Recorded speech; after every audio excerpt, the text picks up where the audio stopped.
Sa padaling kumapit, isang tuka, isang kahit, ang mga kamay na may bahid ng galit. Kasama sa buhay namin na isang maling akala na ang taliwas kong minsan ay tama. Hari ng tondo, hari ng tondo, magkamabansagan ka na. Hari ng tondo, hari ng tondo, hari ng tondo, magkamabansagan ka na. Hari ng tondo.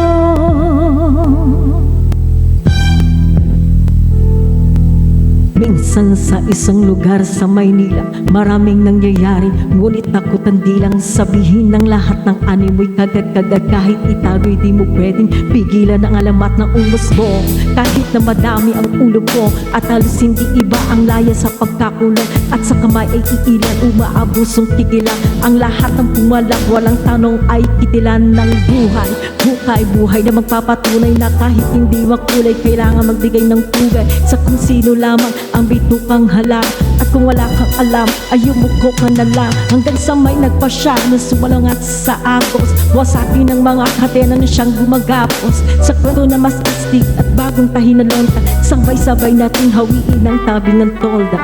Kahit sa padaling kumapit, isang tuka, isang kahit, ang mga kamay na may bahid ng galit. Kasama sa buhay namin na isang maling akala na ang taliwas kong minsan ay tama.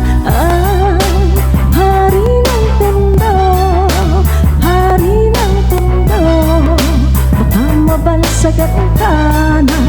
Hari ng tondo, hari ng tondo, hari ng tondo, baka mabansagan ka na. Hari ng tondo.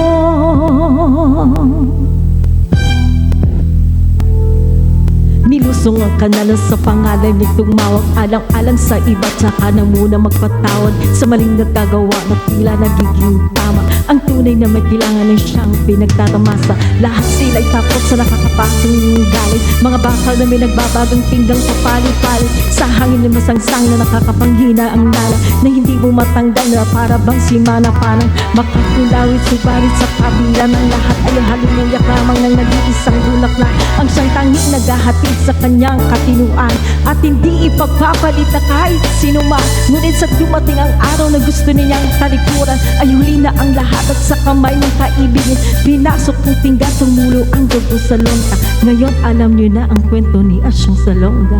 Kahit sa padaling kumapit, isang tuka, isang kahig, ang mga kamay na may bahid ng